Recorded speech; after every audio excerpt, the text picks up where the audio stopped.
guys, இன்னைக்கு நம்ம என்ன பார்க்க போறோம்னா 10th standard 5 mark important question சீரிஸ்ல இன்னைக்கு சாப்டர் 5ல பயிற்சி 5.1ல 7th சம் தான் பார்க்க போறோம். சோ நம்ம already first chapter, second chapter and third சாப்டருக்கு நம்ம இம்பார்ட்டன்ட் क्वेश्चन மட்டும் போட்டாச்சு. இந்த क्वेश्चனை மட்டும் பார்த்தாலே போதும், நீங்க ஆனுவல் எக்ஸாம்ல வந்து இந்த குறிப்பிட்ட பாடத்தை கேட்குற எல்லா क्वेश्चனுமே ஆன்சர் பண்ணலாம். ஃபியூச்சர்ல எல்லா பாடத்துக்குமே இம்பார்ட்டன்ட் क्वेश्चन வந்து நம்ம சேனல்ல போட போறோம். சோ நம்ம சேனலை சப்ஸ்கிரைப் பண்ணாதவங்க சப்ஸ்கிரைப் பண்ணிக்கோங்க. சரி வாங்க இன்னைக்குள்ள வீடியோக்குள்ள போலாம். இன்னைக்குள்ள வீடியோல என்ன சொல்லிருக்காங்க பாருங்க, கணக்குல என்ன சொல்லிருக்காங்க பாருங்க. ABC ன்னு மூணு புள்ளி கொடுத்திருக்காங்க. மூணு புள்ளி கொடுத்தால அது என்னது? மூணு புள்ளி கொடுத்தால அது வந்து முக்கோணம் என்பன ஒரு கோடமைந்த புள்ளிகள் மற்றும் A + B = 1 எனில் A, B இன் மதிப்பை காண்பிக்கிறாங்களா? இதுல நீங்கள் வந்து ரெண்டு விஷயம் தெரியணும். ஃபர்ஸ்ட் மூணு புள்ளி கொடுத்தா என்னது? முக்கோணம் தெரிஞ்சிச்சா? நெக்ஸ்ட் என்ன பண்ணணும்னா அதுக்கு அடுத்து பாருங்க, இது வந்து என்ன சொல்றாங்க, ஒரு கோடமைந்த புள்ளிகள் இருக்காங்க. ஒரு கோடமைந்த புள்ளிகள்னா முக்கோணத்தின் பரப்பு வந்து 0 ன்னு அர்த்தம். அப்போ முக்கோணத்தின் பரப்பு = 0. எதுக்காக? இது வந்து ஒரு கோடமைந்தவை. அப்போ முக்கோணத்தின் பரப்பு கண்டுபிடிப்போம். கண்டுபிடிச்சோம்னா நமக்கு ஒரு ஈக்குவேஷன் வரும். அந்த ஈக்குவேஷன் இந்த ஈக்குவேஷன் சமன்பாடு தீர்த்தோம்னா நமக்கு வந்து A ஓட மதிப்பும் B ஓட மதிப்பும் கிடைச்சிடும். இவ்வளவுதான் அந்த क्वेश्चनோட லாஜிக். சரி இப்ப பண்ணலாமா? இப்போ நீங்க மூணு புள்ளி எழுதிக்கோங்க. என்னென்ன புள்ளி கொடுத்துருக்காங்க? -3, 9. B ஓட வேல்யூ என்னது? A, B. C ஓட வேல்யூ என்னது? 4, -5. அப்போ இது x1 y1, இது x2 y2, x3 y3. இப்போ முக்கோணத்தின் பரப்பு ஃபார்முலா என்னது? 1/2 x1 y1 x2 y2 x3 y3 x1 y1 திருப்பி x1 y1 வரும்.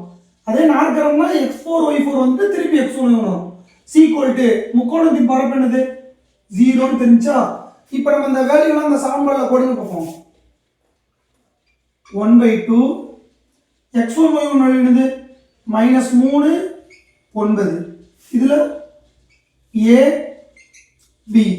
இதுல 4, -5.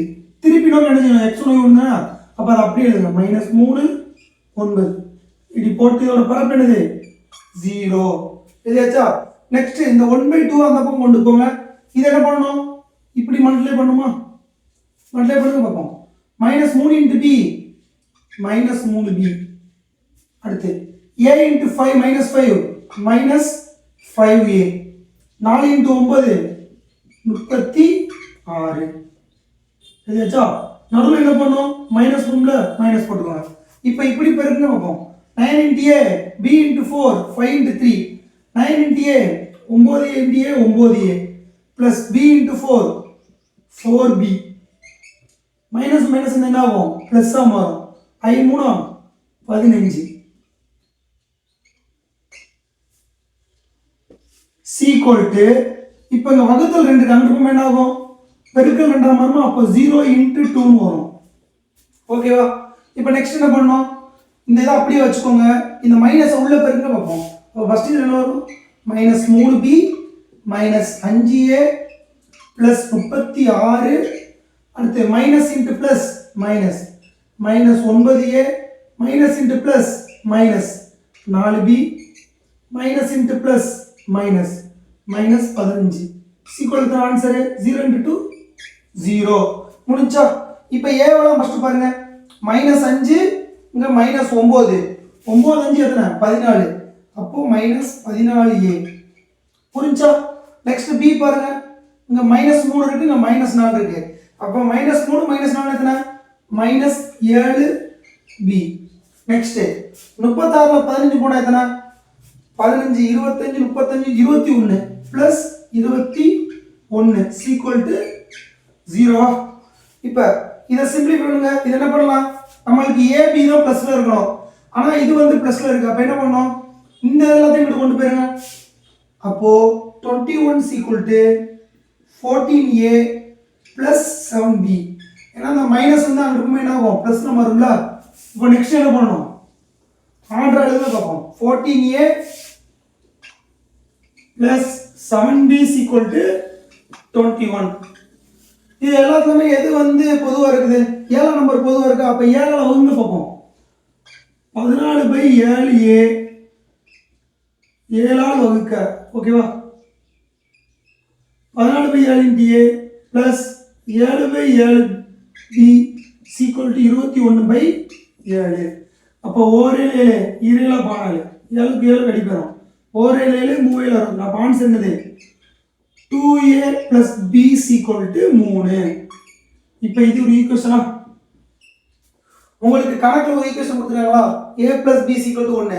இப்போ இந்த ரெண்டு ஈக்குவேஷன் நம்ம வந்து தீர்த்துட்டோம். அதாவது சிம்பிளிஃபை பண்ணிட்டோம்னா நம்மளுக்கு வந்து a ஓட வேல்யூ b ஓட வேல்யூ கிடைச்சிடும். இப்போ இந்த ஈக்குவேஷன் வந்து கணக்குல கொடுத்த ஈக்குவேஷன் என்னது? a plus b equal to 1. இப்போ அடையாளத்தை மாற்றலாமா? இங்கே மைனஸ், இங்கே மைனஸ், இங்கே மைனஸ். ஏன் அடையாளத்தை மாற்றுறோம்? இங்கே அடையாளத்தை மாற்றினா தான் b ஓட வேல்யூ வந்து அடி போகும். அதனால தான் அடையாளத்தை மாற்றுறோம். அப்போ b அடிச்சுங்க. இப்போ 2a மைனஸ் என்னது? a equal to 3ல் 1 போனால் எத்தனை? 2. அப்போ a ஓட வேல்யூ 2. இப்போ a ஓட வேல்யூ 2ன்னு இது வந்து ரெண்டாவது ஈக்குவேஷன் வச்சுக்கணும். a ஓட வேல்யூ 2 எனில் சமன்பாடு 2ல் பிரதியிட. சமன்பாடு 2ல பிரதியிட்டோம்னா என்ன வரும்? சமன்பாடு 2 என்னது? a plus b equal to 1. a ஓட வேல்யூ 2. அப்ப 2 plus b equal to 1. அப்ப b equal to 1 minus 2. ஏன்னா இந்த 2 வந்து plus 2 அனுப்பினா அவங்க minus 2 ஆகுமா? அப்ப b ஓட வேல்யூ வந்து -1.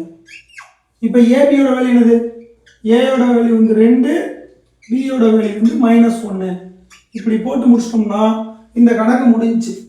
இந்த கணக்குல உங்களுக்கு என்ன ட்விஸ்டா கேட்டிருக்காங்க? இந்த ஒரு கோணம் இந்த புள்ளிகள்னு தெரிஞ்சுக்கணும். முக்கோணத்தின் பரப்புல ஒரு கோணம் இந்த புள்ளிகள்னா 0. 3 புள்ளிகள் கொடுத்தா முக்கோணம். அப்ப நார்மலா முக்கோணத்தின் பரப்பு வந்து 0ன்னு அவங்களே கொடுத்துட்டாங்க. இப்படி ஒரு கோணம் இந்த புள்ளிகள்னு கொடுக்கல அப்படின்னா முக்கோணத்தின் பரப்பு வந்து ஏதாவது ஒரு நம்பர் கொடுத்துருப்பாங்க.